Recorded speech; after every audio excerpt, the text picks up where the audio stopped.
시청자 여러분 안녕하십니까? 김동수입니다. 이번 사태로 미국에서 4,700만 명이 일자리를 잃을 수도 있다는 전망이 나왔습니다. 미국 세인트루이스 연방준비은행이 최근 공개한 연구 보고서입니다. 세인트루이스 연준은 올해 2분기 4월에서 6월에 실직 위기에 처한 인구가 최소 2,730만 명에서 최대 6,680만 명에 이른다고 봤습니다. 이 수치를 단순 평균하면 4,705만 명이 나온다는 계산입니다. 미국에서 경제활동 가능한 인구는 지난 2월 기준 1억 6,450만 명입니다. 이 중 실업자는 현재 576만 명인데요. 사태 충격이 본격화되기 전인 미국의 2월 실업률은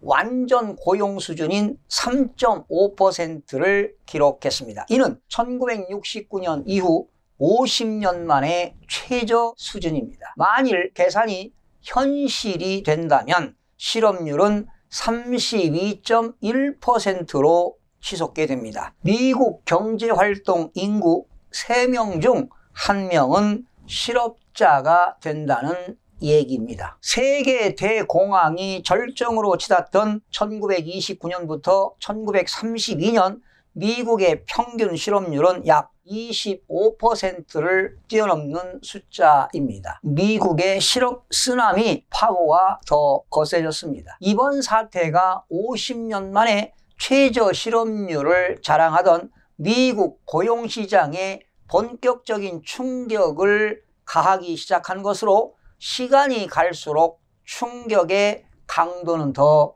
커질 전망입니다. 미국의 3월 넷째 주 신규 실업수당 신청이 665만 건에 달했습니다. 그 전주 328만 건을 합치면 2주일 사이에 1,000만 명이 일자리를 잃었습니다. 2008년 글로벌 금융위기 때 주간 최고 기록이 66만 건이었던 것보다 무려 10배 빠른 속도로 실업자가 쏟아지는 셈입니다. 지난주 실업수당 청구 건수는 노동부가 이를 집계하기 시작한 1967년 이후 최고치로 2주 연속 기록을 경신했습니다. 이번 사태 전까지 최고 기록은 2차 오일 쇼크 당시인 1982년 10월에 69만 5천 건이었습니다. 실업수당 신청 건수는 금융위기 직후인 2009년에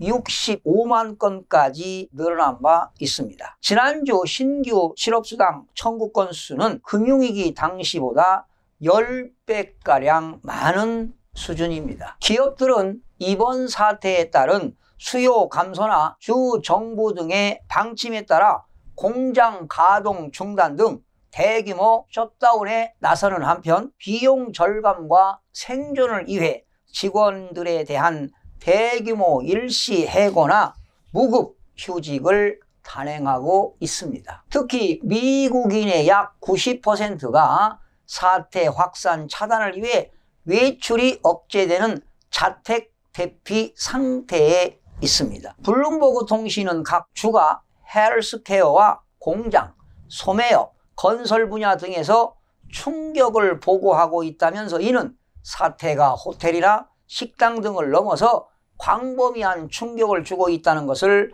보여준다고 평가했습니다. 미 50개 주 전역에서 실업수당 청구 건수가 증가한 가운데 캘리포니아주가 약 90만 건을 기록했습니다. 이는 전주에 비해 4배나 많은 수준입니다. 미시간주 31만 1천 건, 플로리다주가 22만 7천 건을 나타냈습니다. 미국 내에서는 실업 대란이 역대 최악으로 치닫고 있습니다. 직원 규모만 무려 27만 명에 달하는 디즈니와 제너럴 일렉트릭이죠. GE가 비필수 인력부터 일시 해고에 들어간 상태입니다. 미국 싱크탱크인 경제정책연구소는 이번 사태로 7월까지 2천만 명의 미국의 근로자들이 일시 해고나 무급 휴직에 처할 것으로 전망했습니다. 글로벌 투자은행인 골드만사스는 최근 미국의 국내 총생산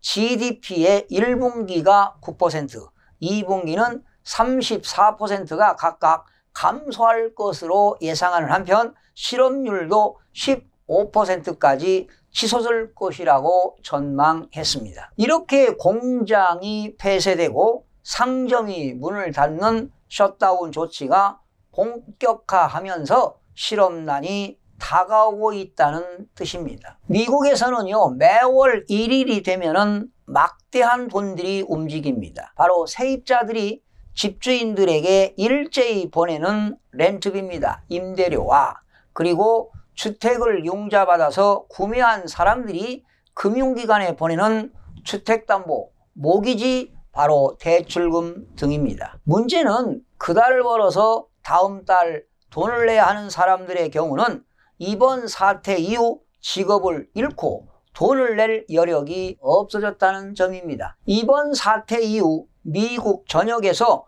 부동산 문제가 부각되고 있는 이유입니다. MBC에 따르면 4,300만 개의 가정이 임대주택에 살고 있다고 하는데요. 임대주택 거주자들의 경우 저소득층이거나 자주 거처를 옮기는 젊은이들 또한 이민 가정이기 때문에 공식적인 통계에 잡히지 않는 가정들도 많은 것으로 알려졌습니다. 미국 정부가 마련한 구제자금 2조 달러지요. 2,400조 가운데 일부 이들이 임대료 걱정을 덜어주기 위해 책정했는데요. 이렇게 임대료 체불이 일어나지 않도록 1인당 1,200달러씩의 현금을 지불하거나 모기지론의 보증에도 사용되도록 했습니다. 하지만 정부가 지원하는 현금의 경우 임대료에만 쓸 수 없는 상황입니다. 최근에는 아예 임대료 납부 거부 움직임까지 일고 있습니다. 이번 사태로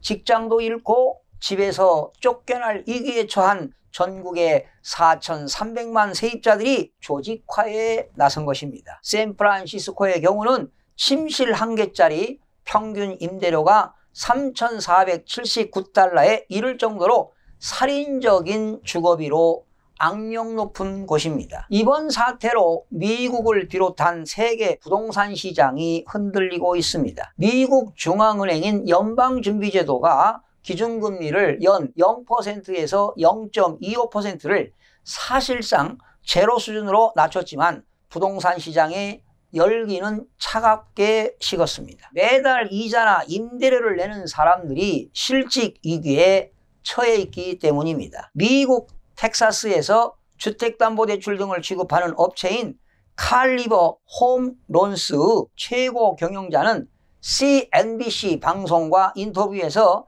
지난달 29일 하루 만에 대출 원리금 상환을 연기하는 것과 관련해 무려 8,000건의 고객의 문의가 있었다면서 상황이 엄청나게 급변하고 있다고 말했습니다. 대출 원리금을 갚아야 하는 날은 매달 1일에 몰리는데 이날을 앞두고 고객 문의가 폭증했다는 얘기입니다. 다스는 실업난이 더 심해진다면 서브프라임 모기지가 되겠죠. 비우량 주택담보대출 사태보다 더 심각한 위기가 닥칠 수 있다고 말했습니다. 서브프라임 모기지의 부실은 2008년 글로벌 금융위기를 촉발한 핵심 요인으로 꼽힙니다. 서브프라임 모기지 위기가 절정에 달했던 2009년에는 3개월 이상 무려 연체율이 9%였습니다. 이번 사태로 수치가 40%에서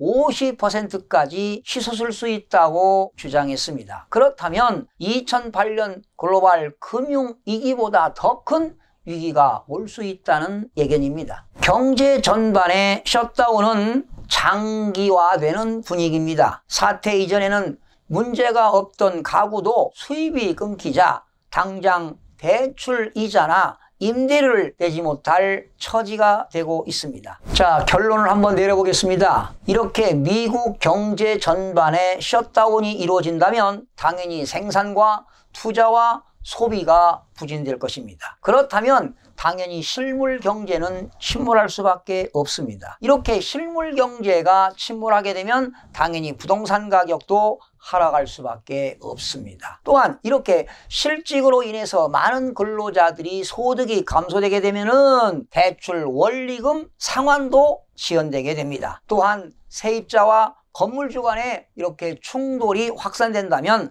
사회적인 문제도 야기될 수밖에 없습니다. 또한 이렇게 대출자들이 원리금과 이자를 못 내게 되게 되면은 당연히 금융기관은 부실될 수밖에 없습니다. 그렇다면 과거 2008년 글로벌 금융위기처럼 서브프라임 모기지 사태가 발생할 우려가 상당히 높아 보입니다. 그렇다면 총체적인 경제적 복합위기와 금융위기가 올 수밖에 없습니다. 그렇다면 장기간 경제 침체의 악순환의 연속이 될 수밖에 없습니다. 어제지요, 국제통화기금 IMF 총재는 이번 사태가 2008년 글로벌 금융위기 때보다 심각한 경기 침체가 빚어졌다고 우려하기도 했습니다. 우리 기업들도 정리해고 등을 자제하고 노조도 임금 동결 또는 삭감을 받아들여야 합니다. 이렇게 노사가 고통 분담에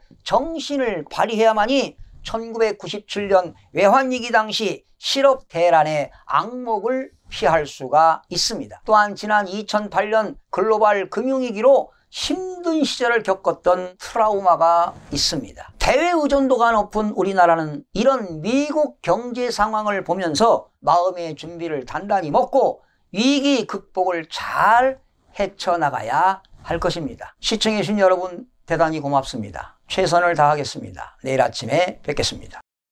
마음이 드셨다면 구독, 좋아요 꼭 부탁드리겠습니다. 고맙습니다.